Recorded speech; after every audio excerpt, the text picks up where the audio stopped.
સમજી જ ગયા હશો કે અમે ક્યાં પહોંચ્યા છીએ. પુંગનુર ગાય. અમે જ્યારે આ વિડીયો પોસ્ટ કર્યો ત્યારે લોકોના એટલા બધા સવાલ હતા કે તમે આ જે ગાય છે તેને લોકો કેવી જે સાચવે છે કેવી રીતે અને કેવી રીતે તે રહે છે. તો આ તમામ સવાલો છે તેના જવાબ સાથે અમે પહોંચ્યા છીએ શૈલેષભાઈ કામાણીને ત્યાં અને તમારા જે તમામ સવાલ છે તેનો જવાબ આપવાનો અમે પ્રયાસ કરીશું.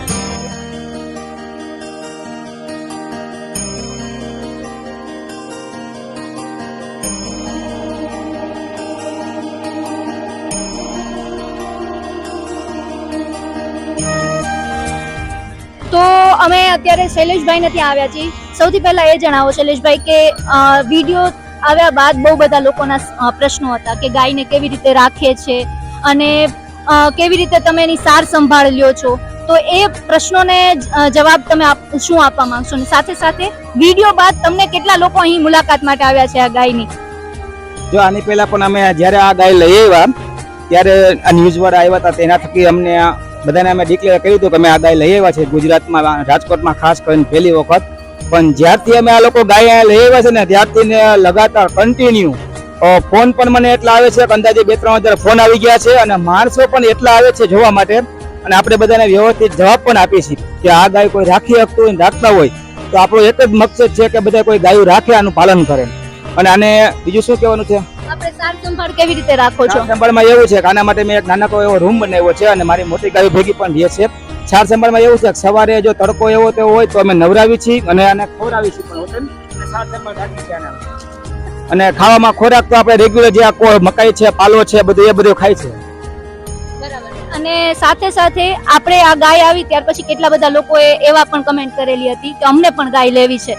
તો એવો કોઈ તમને ફોન આવેલા? હા, મને ફોન પણ આવેલા છે. અમદાવાદમાં, રાજકોટમાં અને જુનાગઢમાં પણ આ ગાયો આવેલી છે.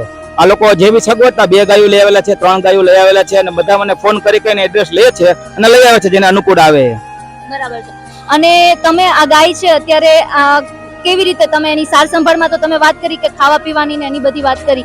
આ સિવાય ગાય છે તે માત્ર અહીંયા સાપર ખાતે જ રહે છે કે પછી તમારા ઘરે પણ આવે છે? મતલબ તમે કેવી રીતે એને ઘરે પણ લઈ જાવ છો કે કેમ? હા, હું છે ને અઠવાડિયે એક વખત બુધવારે મારી ઘરે પણ લઈ જાઉં છું અને કારખાને પણ રાખું છું. કારખાને મારી પાસે સગવડતા છે અને ગોવાળ પણ છે, દેખરેખ રાખે છે અને બુધવારે રજા હોય ને બુધવારની ત્યારે મારી ઘરે પણ રાખું છું એટલે આજુબાજુના માણસો પણ દર્શન કરી શકે અને જોઈ શકે અને બધા રમાડી શકે. બધા માટે છૂટ છે. હજી કોઈ પણ વ્યક્તિને જો કોઈ ગાઈડ બાબતનો કોન્ટેક્ટ કરવો હોય તો મારો નંબર આપેલો છે અથવા અહીંયા રૂબરૂ મારી કંપની આવી શકે છે. સાપર વીરવા સર્વે નંબર ગોલ્ડનમાં મારું કંપની છે, ત્યાં બધા આવી શકે છે.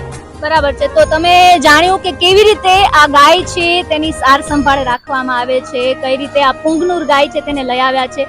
આ સાથે સાથે જો તમારા બીજા કોઈ સવાલ હોય તો તમે અમને કમેન્ટ કરી શકો છો. અમે પ્રયાસ કરીશું કે એ કમેન્ટ દ્વારા તમને જવાબ આપી શકીએ. આ ઉપરાંત જો તમે પણ આ ગાયની મુલાકાત લેવા માંગતા હોય, અહીં આવી અને ગાયને રમાડવા માંગતા હોય તો તેના માટે પણ શૈલેષભાઈ છે તેમણે કહ્યું છે કે તમે સાપર આવી શકો છો. તેમના ઘરે પણ ગાય આવતી હોય છે. અમને ફોન નંબર છે તે અમે સ્ક્રીન પર આપેલા છે તો તમે શૈલેષભાઈનો કોન્ટેક્ટ કરી શકો છો. અને આ ઉપરાંત રાજકોટ ડાયરીઝ તમે જોતા રહો અને અમારી ચેનલને સબસ્ક્રાઇબ ના કરી હોય તો તમે ચેનલ પણ સબસ્ક્રાઇબ કરી દો. સાથે સાથે અમારી આજ રાજકોટ ડાયરીઝનો ઉદ્દેશ છે કે આવી અનોખી માહિતીઓ છે તે તમારા સુધી પહોંચાડતા રહીએ. તો અમારી ચેનલને લાઈક, શેર અને સબસ્ક્રાઇબ કરવાનું ભૂલશો નહીં અને આવી જ અનોખી માહિતી માટે સંકળાયેલા રહો, જોડાયેલા રહો અમારી સાથે એટલે કે રાજકોટ ડાયરીઝ સાથે.